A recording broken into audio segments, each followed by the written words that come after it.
Okay, thanks for joining. This is video number 3. In this video, we're going to talk a little bit about coffee and coffee grinders. So there are a bunch of different grinders on the market. Again, I like to recommend to people that you want to spend almost as much money on a high quality grinder as you would a machine if you're in that entry level category. Also, there is no burr style grinder on the market of quality that you can use for espresso for under $100. You just can't do it. $150 up to $1,000 is the typical amount of money you'll spend for a high quality grinder. This is a Mazzer Mini. This is what you'll typically see in espresso bars. And this is a smaller version. This is what they typically use for the decaf coffee. But great for home use. There are other ones that cost less that do a really fine job. But what you need in a grinder is you need some sort of a hopper or doser. This one has a pull handle doser. It's got the place to load the portafilter here. This one I can actually fill the doser with espresso coffee. Again, I don't like to store that. I'm playing, that's why there's coffee in there, but you never want to leave coffee in the doser. It just spoils. Also, some of these dosers, they have the preset amount of coffee that come out. Again, I don't use it for that function because you have to keep the basket or the hopper full here. So that really pays off in a commercial setting when you're running espresso shots all the time. But when I'm doing 2 to 4 a day, I typically keep that empty. So I'm just using this to really dispense. All right, let's talk a little bit about the coffee. Once you find a high quality coffee that's right for you, I recommend going back and getting the same one over and over.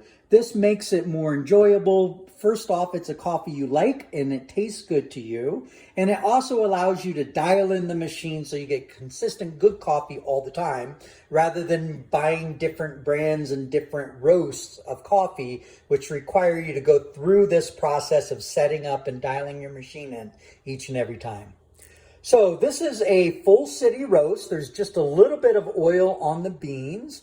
This is very typical of an espresso coffee, and this is an espresso specific coffee. I do buy this. It's called Euro Cafe. I buy it from Sam's Club in bulk bags. I use this at home and at work. I use the same coffee. It's got a nice, mellow, smooth flavor with enough punch that comes through. Other coffees tend to be a little bit darker. That's what Starbucks is known for. Starbucks has a much darker roast they use in their espresso. And the reason why is that the majority of coffee being sold by espressos and their drinks are not espresso. They're actually lattes. And you really need a much more powerful and pungent coffee to pound through those layers of sugar and milk. So different settings use different types of coffee based on what their customer needs are. Starbucks is known to have really strong, bold flavors. Again, you've got to have a bolder, stronger coffee to power through all that milk. I don't drink a lot of cappuccinos, but when I do, this is a super smooth and rich cappuccino with smaller volumes of milk. I don't typically do lattes where I am more likely to lose the flavor of this type of lighter roast coffee. So again, a little bit of discussion about coffee and what you may like. I think the bread and butter, if you're doing small coffees, small lattes, and cappuccinos and espressos, is to stick to a lighter roast. It'll be much more flavorful and smoother and more mellow and more balanced. All right. So we talked a little bit about grinder and coffee. I want to tell you a little bit about some of the other grinders that are on the market that are entry level. The one I really like is called the Breville controlled dose. It actually has a timer on it, and then it's got a manual wheel kind of like this one. You can see I've got 2 marks on here, one for my grind setting at home, and then one for the grind setting I have dialed in for the machine at work. So I can change this manual control based on what type of coffee I'm grinding for my location. So when you dial in your machine, you're going to have to go through a similar process. You need a machine that can go fine enough.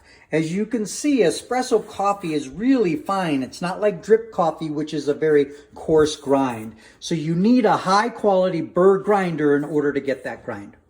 The other thing I like about the dose controls, it has a timer on it. So once you get the grind setting correct, and then you go to do your weights and you measure the amount of coffee needed inside the portafilter, which we'll discuss in the next video, the timer will allow you to run your machine for the length of time necessary to get that predetermined weight.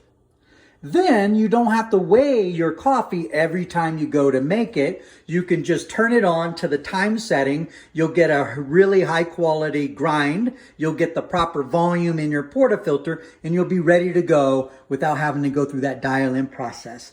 Again, the dial-in process is typically done up front at first, and once you're close or once you're there, you just repeat the process and use the shortcuts, and you're going to get high quality coffee on a very consistent basis. All right, that's it for this video. Thanks for joining.